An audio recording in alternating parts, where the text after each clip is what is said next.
everyone! So today is a super exciting and special video because I just recently hit 1,000 subscribers yesterday, and oh my gosh guys, I am so thankful for that. I just can't believe that I have been doing this since 2015, like this as in doing YouTube since 2015, and that now I'm finally at 1,000 subscribers and it feels so good. And I've worked so hard for it and I'm just so happy and thankful, and I really appreciate every single one of you that subscribes. I literally see every notification when every single person subscribes, and I just do a little happy dance every single time, so it means so much to me. And I just love doing booktube. I'm so glad that I found my little niche where I can do the kind of videos that I've always wanted to do but I was way too scared to do.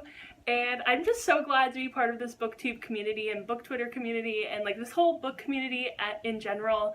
And it just, I don't know, it just makes me so happy, so thank you guys so much. So because I hit 1,000 subscribers, I said I would do a Q&A, so I put up a little Twitter post and you guys gave me some really good questions and I'm going to answer them right now. Alright, so I have my laptop with me, and the first question is from Sarah, and she asks, if you could meet any Shakespeare character, who would it be? I feel like this answer has changed now that I've read quite a few more plays from Shakespeare, and I think that right now, if I was going to meet anyone ever, I'd want to meet Beatrice from Much Ado About Nothing, because she's just so funny and witty, and I need to learn all of her tricks and how she became so witty and smart, because I am nothing like Beatrice and I want to be like Beatrice. The next question is a long one, and it's from Kara from Wild Book Garden. And she asks, if you could pick 3 book characters to invite to a slumber party, who would you pick? Bonus, which of the 4 of you would you try to prank the others? Also, congrats again, so thank you. And that's a really interesting question. I think right off the top of my head, the 3 book characters that I would want at my slumber party would be Inej and Nina, both from Six of Crows, and then also Lara Jean from To All the Boys I Loved Before. I always pick Lara Jean for a slumber party question because she is just such a good baker, so I would want her to make us cookies and stuff. And I mean, I would help, obviously, I love baking, but I also want Inej and Nina because they're really good friends and I feel like they'd be so much fun to hang out with. I don't know, I just want to hang out with Nina because I also want to be Nina. She's an idol of mine, and I think Inej is so cool, and I just feel like we would all have such fun together. It'd just be such a fun slumber party. And I think the pranking question for that bonus one is also really easy, and that would be Nina. I think obviously Nina would be the one to prank everyone, and I feel like she'd get either me or Inej to help her out with all of that, because I am so easily the tag along person, oh yeah, let's do it, and I can egg people on really well. So I feel like Nina would be the one to prank everyone, and either me or Inej would be her sidekick in that endeavor. The next question is from Paula, and she asks, what do you love most about Shatter Me? And then also, what's the best feminist novel you've read? So for the first question, what do I love most about Shatter Me? I think that I like the characters the most about Shatter Me. I just love Juliet, and I love Warner, and I love Kenji, and I just love everyone in that universe. It's just the characters really, really drive that book series forward, and I absolutely love all of them. I would die for all the characters except for Adam. He can go die by himself, but I will die for everyone else. I will die for literally everyone else. And for the second question, what's my favorite feminist novel that I've read? I don't feel like I've read really any specifically feminist novels ever, or books or whatever. So the one that came to my mind was The Women of Brewster Place by Gloria Naylor, and I read this for an American women's literature class that I took a few semesters ago. And I really enjoyed it. I absolutely loved all the little stories in here because it kind of goes each chapter is a different story. And I just really enjoyed this one. I feel like I've talked about this book in my favorite adult literature video, so I'll link that down below. And then the next questions are from my best friend Emma. So hey Emma. And she asks, what is your favorite ride at Disneyland, and also what is your go-to Starbucks drink? So my favorite ride at Disneyland has always been Star Tours. I absolutely love it. It's my favorite ride. I always want to go to it at the first thing that we do. When we go to Disneyland, that's what I want to do always.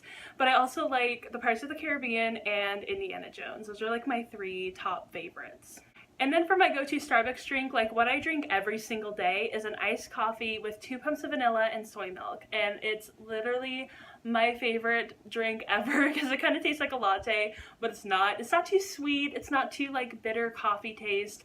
It's like a really nice like middle ground, and I absolutely love it. The next question is from Samantha at Samantha Reading, and she asks, if you could have any animal as a pet, what would you want? And then she also asks, which book character or characters is/are the best representation of you? So for that first question, I feel like the pet that I've been really wanting for like quite a while now has been a cat, and I either want a gray cat or a black cat. I really love black cats though, so if I was to pick anything, it would definitely be a black cat. And so for that second question, like what character do I see myself the most in? I feel like that would definitely go to Molly from The Upside of Unrequited. Like, I read this book and it was just such a strange experience, like almost like an out-of-body experience where I was like watching myself, and it was just so strange because there's so many things about me that are the same with Molly, and I just feel like we both really understand each other. We both have very similar experiences. She isn't bisexual, but I do really relate to the fat representation in this book and with Molly herself. And I just love this book, like, and I've done a few blog posts about The Upside of Unrequited and about like kind of my experiences as a fat teenager and like, you know, navigating like romantic relationships and stuff like that. So I'll try to leave that down below as well, but I think Molly is probably the closest to me without being completely me, so definitely Molly. The next question is from Rhiannon, and she says, congrats again, so thank you. And also her question is, which villain is your favorite of all time? So I feel like throughout all media, like anything, books, movies, anything like that, my favorite villain ever, oh my gosh, like I don't even know. I guess like the first villain that comes to mind when I'm like, oh, who's my favorite villain, would probably be Darth Vader, because he's like the oldest villain that I know, like from my life, you know, like the oldest, I mean like from my earliest memories would be Darth Vader. And I just love the character arc that he goes through of being like going from Anakin to Darth Vader and then kind of being redeemed at the end. I really just love that entire character arc. It's just my favorite. And I love Anakin. I had his posters on my wall. I'm like absolutely in love with him. I always have been. So I feel like Darth Vader's a pretty good answer for that question. The next questions are all from Allie, and she asks 5 different questions. And she says, her first one is, if you could rewrite any Shakespearean play and change whatever you want about it, what would you do? So I think for that question, I would probably go with Hamlet, and I would kind of rewrite it a little bit to make him less annoying. Less annoying towards Ophelia specifically. So I want them to kind of be a little bit closer. I would like him to bring her into sort of like the whole like, you know, what's going on, because I feel like he really screws her over in the end, but I don't think he means to. I don't know. That's just what I would do. So the next question is also for books. So which book would I want to rewrite? Oh gosh, that's really hard. I want to rewrite Red Queen and take out the part in the end that I don't like. So if you've ever seen me rant about Red Queen, you'll know what I'm talking about. Yeah, I can't really say anything without spoiling like the whole first book, so. But I did like it up until that point, so I would just rewrite that out and cut it out. The third question is, what superpowers would you want? And I always say I want to read people's minds because I am so nosy and I want to know what people think about me so bad. Like, I don't care if it's bad or good or whatever, I just want to know. I just need to know what people think about me. Number 4 is my favorite word.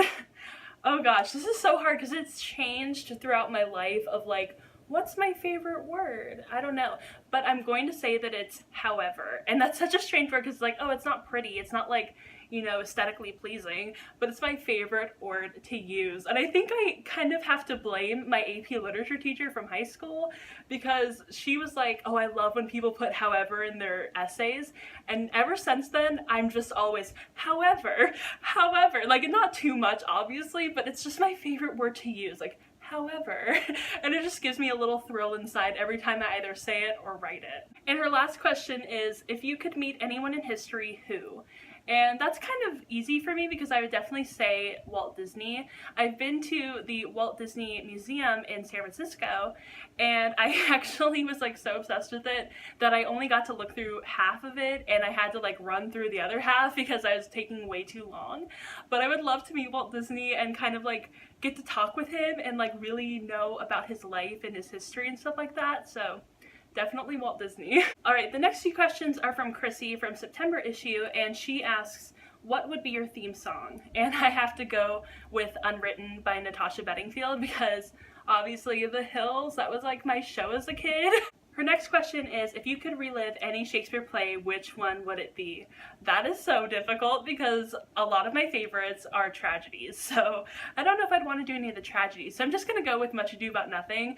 I just think that's such a fun play to be in, and I also got my brother hooked on it, so hair flip. Her third question is, what book are you most excited to read this year? And I think that I keep saying Children of Blood and Bone, which is right here. But I kind of want to change it up a little bit, and I want to go with the book that I'm most excited to reread, and that's going to be Bright We Burn by Kiersten White. I am so excited to reread that book when it comes out. Oh my gosh, because I got an ARC, and I'm so ready to reread that series. Like, I could do it right now. I'm so hyped over that series. And yeah, that's just like, that's my most anticipated read, even though I've already read it. And then her last question is, if you could travel anywhere in the world, where would you go and why? So for this question, I don't really know where I would go. Like, I've kind of changed that every once in a while because I go through phases of like different things, like what I like. And I feel like right now, if I was going to like go anywhere that I wanted to go, I think I'd probably go to Greece. I think that'd be super fun. It's something me and my mom talk about all the time, and I just love Greece. Like, I love the history of Greece, and I would love to just go there and like really experience how beautiful it is. And yeah, I just think that'd be fun. Or I'd want to go to Russia, but not now in Russia. So I guess that doesn't really count. I don't know. The next question is from Rocky from Blonde with the Book, and she asks, what is your favorite adaptation of a Shakespearean play? Also, congrats again. Thank you. And I think my favorite adaptation currently is probably the Mel Gibson Hamlet. And obviously Mel Gibson is like a super problematic person. I don't condone him at all. I don't like Mel Gibson at all. But I love his performance as Hamlet. Like, he plays Hamlet exactly how I read him. And I don't know, like, I like the Kenneth Branagh version. It's fine. It's obviously like word for word what Shakespeare wrote, but I'm not a big fan of it. I just don't like the way that Kenneth Branagh portrays Hamlet. I think he goes a little too far, and I like the subtleness of Mel Gibson's Hamlet. That's probably an unpopular opinion, I'm sorry. The next question is from Liv at Liv's Books, and she asks, she says, first of all, major congrats, you deserve it so much, thank you. And second, if you could play any character from any of the Star Wars movies, who would you play? Oh my god, I'd play Padme, 100%, like, hands down. There's no, like, I don't even have to think about it. Padme. I would love to play Padme. I also had her posters on my wall as a kid because I was in love with Padme and I was in love with Anakin. Hello, bisexual culture, but I would love to play Padme. She has the most beautiful costumes, the most beautiful hair. She has the best lines. I love her so much. And then the very last question is, what's your most expensive book? And wow, I don't even know. Like, that's actually a really good question. I honestly don't know what my most expensive book is. I'm going to guess that it was this one. This is Love in the Time of Cholera by Gabriel Garcia Marquez. And I have a feeling this was probably the most expensive one. I think this was over $20. I want to say. I can't remember though, but I really don't buy very many expensive books. I don't have that kind of money. So, like, the cheapest book would probably be the easiest one to ask because it's mostly like, oh, free. But yeah, like, I think that this is probably the most expensive book that I own. Alright, so that was my entire Q&A. I'm gonna try to like shorten this because it got to like almost 18 minutes and I don't know how that happened. But I really appreciate every single question that you guys gave me. I'm so glad that I have so many friends and followers and mutuals and things like that that are willing to support me and just be so awesome and amazing, and I just love you guys so much. I hope you guys enjoyed this video, and if you did, go ahead and give it a thumbs up and subscribe, and I will see you guys in my next video. Bye!